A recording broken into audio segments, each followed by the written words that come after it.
Solo son dos. ¿Qué esperabas? Casi nadie nos ve. Ya, corre video.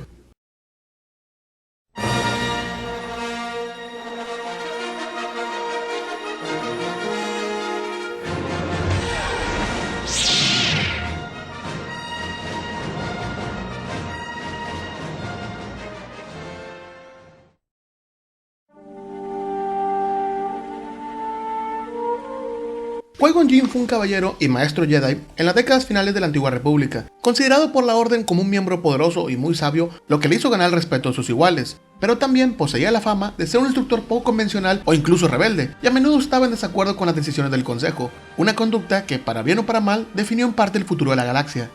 El personaje es conocido por su participación en el episodio 1, donde se nos presenta como el maestro del para entonces ya conocido Obi-Wan Kenobi, aunque el Imperio Contraataca nos había vendido una idea algo diferente. Pero a pesar de solo aparecer en esta película, influye notoriamente en la secuencia de hechos de las demás, donde su presencia se siente en diversos puntos de la trama, y cuando digo se siente, a veces es de manera muy literal. Y de forma retroactiva se le atribuye las diferencias entre la nueva Orden Jedi, fundada por Luke Skywalker, con la anterior orden vista en la trilogía de precuelas. Además, cabe destacar que es probablemente el mejor personaje de la amenaza fantasma, debido en gran parte a la excelente caracterización de Liam Neeson, que entregó la mejor actuación de toda la película, luego de Jabba the Hutt interpretándose a sí mismo, claro. A diferencia de muchos otros personajes de las precuelas, Qui-Gon Jinn no nació debido a las restricciones que presentaba la establecida trilogía original, sino que se creó como apoyo al personaje de Obi-Wan para que la trama avanzara de forma más fluida. Durante algunos diseños del previos que se publicaron en el libro Arte del Episodio 1, se puede apreciar que Obi-Wan en principio era el Jedi solitario que acudía en ayuda de Naboo y se enfrentaba con la Federación de Comercio. Pero muy temprano George Lucas decidió que esto limitaba el dinamismo de las escenas, dejando al personaje sin alguien con quien dialogar, por lo que se incluyó un segundo Jedi que acompañaría a Kenobi. Luego de algunas revisiones del guión terminó convirtiéndose en su maestro y tomando mayor importancia en la trama. La serie de novelas Aprendiz de Jedi, que se comenzó a publicar poco antes del estreno del episodio 1, se encargaría de profundizar la relación entre Qui-Gon Jinn y Obi-Wan, pero por un tiempo no conoceríamos mucho del personaje más allá de eso. Para ese entonces parecía que la función de Qui-Gon había sido solo descubrir el elegido y preparar el camino para que la historia la protagonizara Obi-Wan. Luego nos dimos cuenta que su presencia fue mucho más importante de lo que todos habíamos asumido, por lo que luego llegarían publicaciones adicionales que hablarían de su niñez, su día de Padawan, su ordenamiento como caballero y algunas cosas bastante interesantes. Qui-Gon comenzó su adiestramiento como Jedi a muy temprana edad, como el estándar que prefería manejar la orden. Alejado de todo cuanto conocía, creció desprendido de ataduras y bajo la protección del templo. No sabemos el nombre de su planeta natal, pero al haber pasado casi toda su vida en Coruscant, tampoco es que importe demasiado. Desde temprana edad mostró una fuerte conexión con la fuerza y una gran habilidad con el sable de luz que estaba por encima de sus compañeros de entrenamiento. Esas habilidades llamaron la atención del maestro Jedi Dooku, que quería no menos que al mejor aprendiz que el templo pudiera proporcionarle, para ayudarlo en su misión de vida de ser el más grande Jedi que la galaxia haya conocido. Sí, Dooku siempre fue arrogante, aun cuando era de los buenos. So you were always an asshole. Dooku tomó como Padawan a Qui-Gon Jinn desde muy joven y puso en su entrenamiento tanta dedicación como lo había hecho para cada uno de los otros aspectos de su vida. Pero a pesar de eso, las diferencias entre ambos eran bastante notables, ya que Qui-Gon mostraba una tremenda empatía con todos los seres vivientes, incluso aquellos que su maestro consideraba indeseables, lo que lo llevó a estar en desacuerdo con él más de una vez. Aún así, Dooku entrenó a Qui-Gon lo mejor que pudo, y para alguien que luego sería conocido como un Lord Sith, eso es mucho decir. Y a veces, más que aprender del ejemplo de Dooku, Qui-Gon era quien influyó notablemente en su maestro, al punto de evitar que cayera en la oscuridad en algunas ocasiones.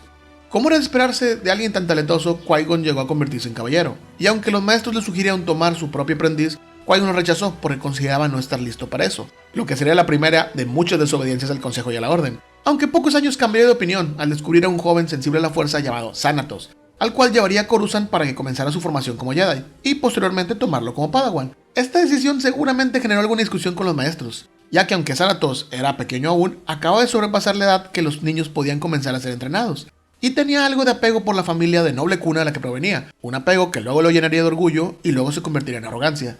Y ya hablando de aprendices, hay algunas discrepancias en lo que respecta al número de aprendices que llegó a tener Qui-Gon Jinn. Mientras que algunas fuentes mencionan que solo llegó a entrenar a Xanatos y luego a Obi-Wan, otras mencionan a un aprendiz anterior a Xanatos. Como el nombre de este primer misterioso Padawan no se había revelado, era más coherente pensar que el número de aprendices de Qui-Gon en realidad era 2. Hasta que el cómic, Jedi, Lado Oscuro, nos presentó el primer Padawan de Qui-Gon Jinn, Fimur. En algún punto, entre el descubrimiento de Xanatos como ser sensible a la fuerza y tomarlo como su Padawan, Qui-Gon tomó como Padawan a Fimur, unos años antes de que se convirtiera en caballero. No sabemos si Fimur había perdido a su anterior maestro y Qui-Gon solo concluyó su entrenamiento, o si era un prodigio en la fuerza que se convirtió en caballero en poco tiempo. Es más probable lo primero. Pero independientemente de eso, el ordenamiento de Fimur hizo a su vez merecedor a Qui-Gon del título Maestro Jedi. Thanatos demostró muchos talentos en el estudio de la fuerza y avanzó rápidamente en su preparación, pero al mismo tiempo el orgullo y arrogancia crecían en él, junto con un sentimiento de abandono por la familia que lo había entregado al Orden Jedi. Estos sentimientos no pasaron desapercibidos por el Consejo, que le asignaron a Qui-Gon Jinn y Thanatos una misión a manera de prueba, enviándolos al planeta natal del Padawan, Telos 4, para evitar una posible guerra civil entre dos facciones de su mundo. Pero la prueba fue demasiado para el joven Thanatos, que se atormentaba por pensamientos entre la idea de no ser aceptado por la familia a la que pertenecía y la de ser abandonado en su planeta por Qui-Gon, pues estaba consciente que el Consejo veía oscuridad en él. Las cosas empeoraron cuando la misión por detener la inminente guerra civil puso a Qui-Gon en contra del gobernador de Telos, Crión, padre de Thanatos, quien quería provocar deliberadamente el conflicto. Mientras intentaba detener esta locura, Qui-Gon enfrentó a Crión en su propio palacio, lo que condujo a la muerte del gobernante y desató la ira de Thanatos poniéndolo en contra de su maestro. En medio del caos provocado por Crión, una muchedumbre irrumpió en el palacio, lo que casi lleva a la muerte de los Jedi que se encontraban ahí. Después de eso, Thanatos desapareció y se le dio por muerto. La pérdida de su Padawan lastimó profundamente a Qui-Gon Jinn, que hasta ese momento solo había conocido victorias. Esto lo llevó a un periodo en su vida donde las desobediencias del Consejo fueron aumentando, y donde se ganó su fama de rebelde. Y aunque el Consejo insistía en que tomara otro aprendiz, este lo rechazaba, culpándose del fracaso anterior, aunque el Consejo nunca lo culpó de tal cosa, y con razón, ya que había sido culpa de ellos. All in favor? Este comportamiento rebelde que caracteriza al personaje es por lo que muchos lo consideran un Jedi gris. Pero aunque este término, dado a cierto tipo de Jedi, existe en verdad en el universo expandido, Qui-Gon jamás se menciona como uno o se identifica a sí mismo como tal cosa en alguna historia. Es algo más propio de los fans. Al maestro Jedi se le pedía visitar el templo una vez al año para ver los avances de los estudiantes y despertar su interés en entrenar a otro. Qui-Gon acudía al templo cada año para verlos, pero siempre se marchaba solo, hasta que una misión en el planeta Vandomir lo puso en el camino del estudiante Obi-Wan Kenobi, aunque no como maestro y aprendiz, sino iban por caminos separados. Obi-Wan estaba por cumplir 14 años y fue asignado a los cuerpos agrícolas de la Orden Jedi, el destino que padecían los estudiantes al llegar a cierta edad y no haber sido tomados como Padawan. Yoda envió a Obi-Wan a su destino en la misma nave que habría de llevar a Qui-Gon a su misión, donde comenzó a darse una amistad entre los dos. Si el maestro Yoda planeó esto, o fue la voluntad de la fuerza, queda en un misterio. Fue muy parecido a lo que pasó con Anakin cuando le asignaron el entrenamiento a Ahsoka, ¿verdad?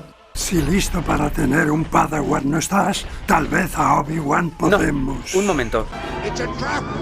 En esa misión en Vandomir, Qui-Gon se encontró nuevamente con su antiguo aprendiz, Thanatos, ahora consumido por la oscuridad y a la cabeza de un grupo criminal.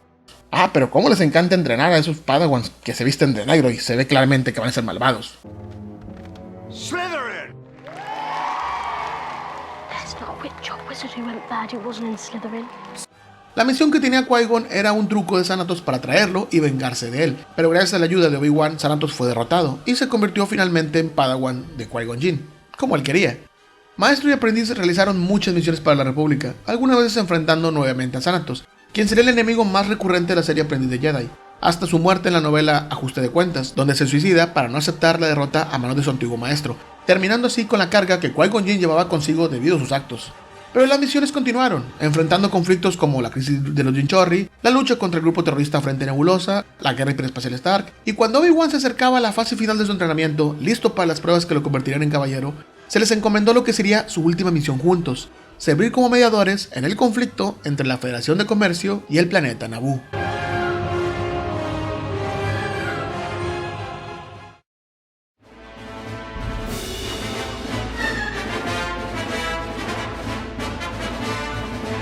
Aunque muchos prefieren hacer como si la amenaza fantasma no existiera, no se puede negar que el episodio 1 aportó muchas cosas a la historia.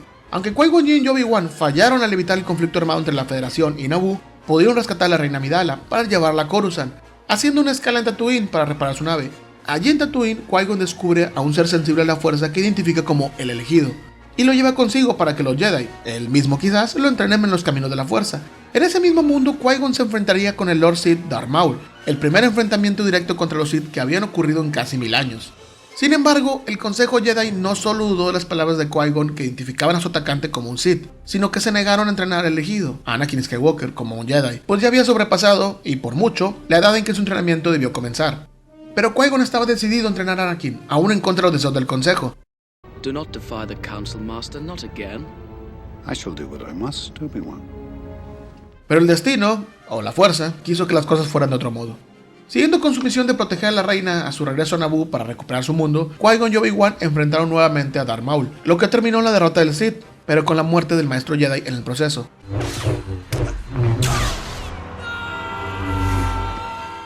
Con sus últimas palabras pidió a Obi-Wan entrenar a Anakin, pues estaba convencido que era el elegido y que traería balance a la fuerza. La victoria de Kenobi le otorgó el rango de Caballero Jedi, por lo que pudo tomar a Anakin como su propio aprendiz y cumplir la promesa hecha a su maestro, aunque esto estaba en contra de los deseos del consejo. Finalmente se aceptó de mala gana para evitar que la actitud de rebeldía que había tenido el maestro Qui-Gon en toda su vida se reflejara en su Padawan, quien hasta ese momento no se había comportado de tal manera. Pero la muerte de Qui-Gon no representó el final de la participación del personaje en la saga. En el episodio 2, 10 años después del anterior, hay una escena donde Yoda percibe el dolor y la furia de Anakin y escucha brevemente la voz de Qui-Gon. Anakin! Anakin!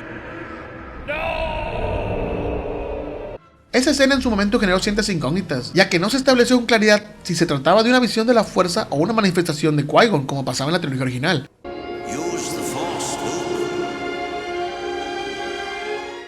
Lo cual era bastante irónico, ya que fue precisamente la muerte de Qui-Gon la que había mostrado al mundo que los Jedi al morir no se convertían necesariamente en fantasmas de la fuerza, sino que solamente morían.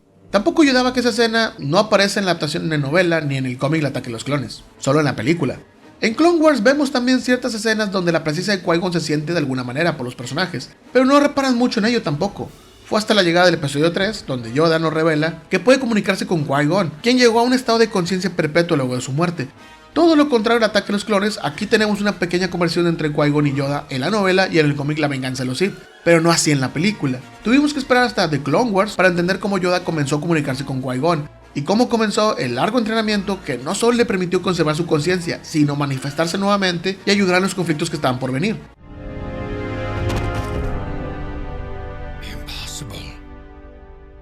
Tanto Yoda como Obi-Wan utilizarían su tiempo en el exilio para entrenarse, y con la ayuda del maestro Jedi aprender los secretos de esta nueva habilidad, para llegar a convertirse en fantasmas de la fuerza, los que vimos en la trilogía original. Los primeros contactos de Qui-Gon después de su muerte con Obi-Wan se relatan en la novela Darth Vader, Señor Oscuro. Bueno, en realidad se habla primero en un episodio de Clone Wars, pero tampoco queda claro si fue una manifestación en forma o solo una visión. En Darth Vader, Señor Oscuro, por el contrario, se define que es Qui-Gon precisamente quien está hablando con Obi-Wan, y luego se le da seguimiento en las primeras dos novelas de El último de los Jedi, una serie de novelas que sigue las andanzas de Ferus Olin, un personaje que ya había aparecido en la novela La búsqueda del Jedi. Por su parte, de la comunicación con Yoda con Qui-Gon después del episodio 3 no sabemos casi nada. La única mención es de esto está en el cómic Vision of the Blade, que es una especie de explicación, con comillas muy grandes, de los eventos de Soul Calibur 4, y está por demás decir que es bastante cuestionable esta referencia. Todavía hay muchas dudas acerca de lo que estos fantasmas de la fuerza pueden hacer o no. Hay diálogos en las películas que sugieren que no solo interactúan con el mundo, sino que son muy poderosos en él, pero jamás llegaríamos a verlos en acción, salvo en el contenido adicional de Force Unleashed.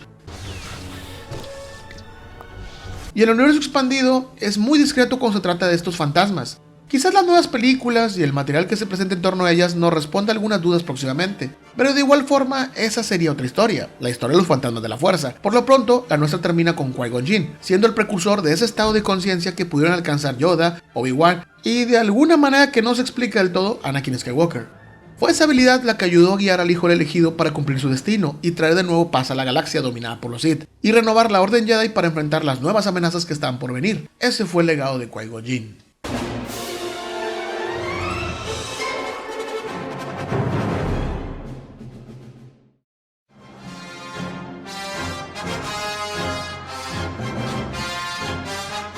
Qui-Gon es un personaje de los que no se veían venir con el anuncio de la trilogía de precuelas, y con razón, porque fue un personaje que se creó por necesidad narrativa, no argumental. Pero se ganó la estima de muchos debido en gran parte a la actuación de Liam Neeson, porque fue en extremo convincente. Esto seguramente es lo que dio lugar a que el personaje sirviera como explicación a los fantasmas de la fuerza que aparecieron después. Porque sí, en aquellos años los fans estaban más preocupados por que se cerraran ciclos como que el sable de Anakin pasara a manos de Obi-Wan y que le borraran la mente a C-3PO. Pero pocos recordaban que antes los Jedi al morir se convertían en fantasmas azules, y en las precuelas no se veía tal cosa. Con el personaje de Qui-Gon se planteó la explicación satisfactoria, no solo el hecho de que estos fantasmas no existían antes y sí después, sino una razón de ser en la forma del propio personaje que justificaba que otros Jedi no hayan alcanzado ese estado de conciencia antes. Qui-Gon simplemente fue incomprendido en vida.